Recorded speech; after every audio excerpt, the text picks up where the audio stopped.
Home affairs minister Ambedkar గారి గురించి ఎంత హేళన చేసి మాట్లాడారో చూసాం.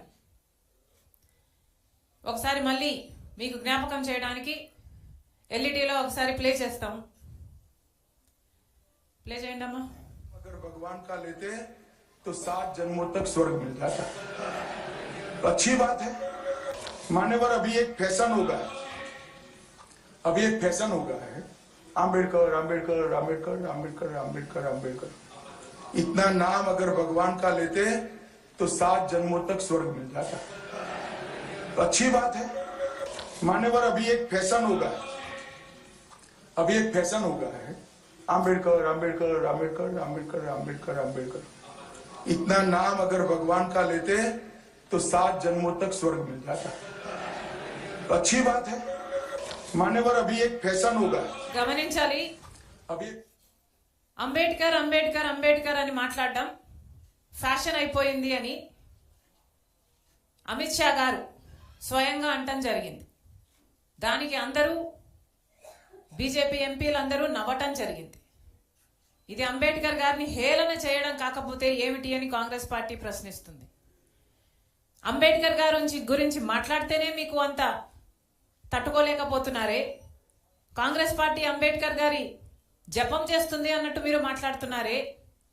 అసలు అంబేద్కర్ గారి జపం కాంగ్రెస్ పార్టీ ఎందుకు చేయకూడదు అని అడుగుతున్నాం. కాంగ్రెస్ పార్టీ అంబేద్కర్ గారిని రాజ్యాంగం రాసే టీంకి అధ్యక్షుడిగా పెట్టి ఆయన రాసిన రాజ్యాంగాన్ని ఆమోదించింది కాంగ్రెస్ పార్టీ. అంబేద్కర్ గారు రాసిన రాజ్యాంగమే ఈరోజు మన దేశంలోని ప్రజాస్వామ్యాన్ని కాపాడుతుంది. అంబేద్కర్ రాసిన రాజ్యాంగమే ఈరోజు మన దేశంలోని ప్రతి ఒక్కరికి, అడల్ట్గా ఉన్న ప్రతి ఒక్కరికి ఓటు హక్కునిస్తుంది. అంబేద్కర్ గారు రాసిన రాజ్యాంగమే ఈరోజు ఇన్ని భిన్న మతాలు, కులాలు, భాషలు ఉన్న భారతదేశాన్ని ఒక్కటిగా ఉంచేది ఆ రాజ్యాంగమే. ప్రభుత్వ విధానాలు ఎలా ఉండాలి, రాష్ట్రమైనా ఒక కేంద్రమైనా ఎలా ఫంక్షన్ అవ్వాలి, ఇలాంటివన్నీ చెప్పింది అంబేద్కర్ గారు రాసిన రాజ్యాంగమే. ఈరోజు ఈ దేశంలో ప్రతి ఒక్కరూ సమానంగా, స్వేచ్ఛగా, సగౌరవంగా బతుకుతున్నారు అంటే దానికి కారణం అంబేద్కర్ గారు రాసిన రాజ్యాంగమే. మరి అలాంటి అంబేద్కర్ గారి గురించి మేము జపం చేస్తే మాత్రం తప్పేంటి, మీరు ఎందుకు జపం చేయటం లేదు, మీరెందుకు మాట్లాడడం లేదు అని కాంగ్రెస్ పార్టీ ప్రశ్నిస్తుంది. ఈరోజు అంబేద్కర్ గారు గురించి మాట్లాడితేనే మీకు అంత తట్టుకోలేకపోతున్నారే. మీరు రాజ్యాంగాన్ని కాపాడతారని కానీ, రిజర్వేషన్లు మీరు ఇంకా బ్రతికిస్తారని కానీ సామాన్య ప్రజలు ఎలా నమ్మాలి? అంబేద్కర్ గారంటే ఎవరండి? అంబేద్కర్ గారంటే బడుగు బలహీన వర్గాల వాళ్ళ జీవితాలలో వెలుగులు నింపినవాడు. అంటరానితనం ఈరోజు మన దేశంలో లేదు అంటే దానికి కారణం అంబేద్కర్ లాంటి నాయకులు. ఈరోజు ప్రపంచమే భారత రాజ్యాంగాన్ని ఇంత గౌరవిస్తుంది అంటే దానికి కారణం అంబేద్కర్ గారు. మరి అలాంటి అంబేద్కర్ గారిని మీరు అవమానిస్తూ, హేళన చేస్తూ నిండు సభలో, పార్లమెంటులో ఇంత ఘోరంగా మాట్లాడుతుంటే సామాన్య ప్రజలు గమనిస్తున్నారని బీజేపీ పార్టీ గుర్తుపెట్టుకోవాలి. బీజేపీ పార్టీ ఇంత హేళన చేస్తుంటే రాష్ట్రానికి చెందిన అధికారంలో ఉన్న చంద్రబాబు గారి పార్టీ టీడీపీ కానీ, జనసేన కానీ, అంతకుముందు అధికారంలో ఉన్న వైసీపీ పార్టీ కానీ ఒక్కరైనా మాట్లాడారా అండి? ఒక్కరైనా గొంతెత్తారా? మన రాష్ట్రంలో దళితులు లేరా? మన రాష్ట్రంలో ఎస్సీలు లేరా? మన రాష్ట్రంలో బీసీలు లేరా? వాళ్ళు ఓట్లేస్తే కదా వీళ్ళు అధికారంలోకి వచ్చింది. అలాంటి రాజ్యాంగాన్ని మారుస్తామని, వాళ్ళ రిజర్వేషన్లు తీసేస్తామని అంబేద్కర్ గారిని హేళన చేస్తూ నిండు సభలో హోంమంత్రిగా ఉన్న వ్యక్తే మాట్లాడుతున్నా ఒక్క మాట కూడా మాట్లాడలేదు మన ఎంపీలు, అటు లోక్సభలో అయినా అటు రాజ్యసభలోనైనా. మరి ఇది అన్యాయం కాకపోతే ఏమిటి అని అడుగుతున్నాం.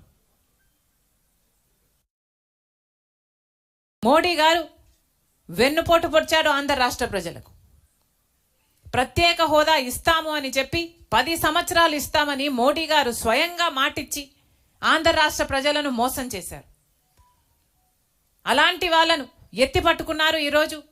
అలాంటి వాళ్ళతో పొత్తులు పెట్టుకున్నారు ఈరోజు టీడీపీ అయినా జనసేన అయినా. ఇది ఎక్కడి న్యాయం అని అడుగుతున్నాం. నిన్న మోడీ గారు వచ్చారు, ఇదే విశాఖపట్నానికి వచ్చారు. ఒక్క మాటైనా మాట్లాడారా అండి? ప్రత్యేక హోదా గురించి మాట్లాడారా? లేకపోతే విభజన హక్కుల్లో ఒక్క వాగ్దానమైనా నిలబెట్టుకుంటామని చెప్పారు. ఉత్తరాంధ్ర రాయలసీమకు స్పెషల్ ఎకనామిక్ ప్యాకేజు మన హక్కు, ఒక్క మాటైనా మాట్లాడారా? కడప స్టీల్ ఫ్యాక్టరీ మన హక్కు, ఒక్క మాటైనా మాట్లాడారా? మన బిడ్డలకు ఉద్యోగాలు 2 కోట్లు ఇస్తామన్నారు సంవత్సరానికి, మన బిడ్డలకు 1 లక్ష కూడా ఇవ్వలేదు. ఒక్క మాటైనా మాట్లాడారా? విశాఖ స్టీలును కాపాడుతాము, విశాఖ స్టీలు ఆంధ్ర రాష్ట్రానికి చాలా ముఖ్యము అని ఒక్క మాటైనా, ఒక్క అష్యూరెన్స్ అయినా ఇచ్చారా?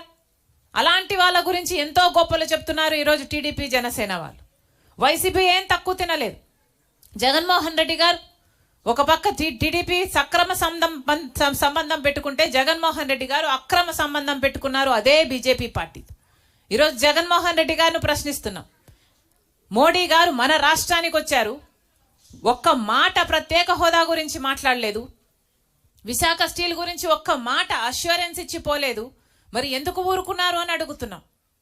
ఎంతమంది దళితులు మీకు ఓట్లేశారు? మీకు గొప్పగా చెప్పుకుంటున్నారు కదా మీకు పర్సంటేజ్ వచ్చింది, ఎంత పర్సంటేజ్ వచ్చింది అని.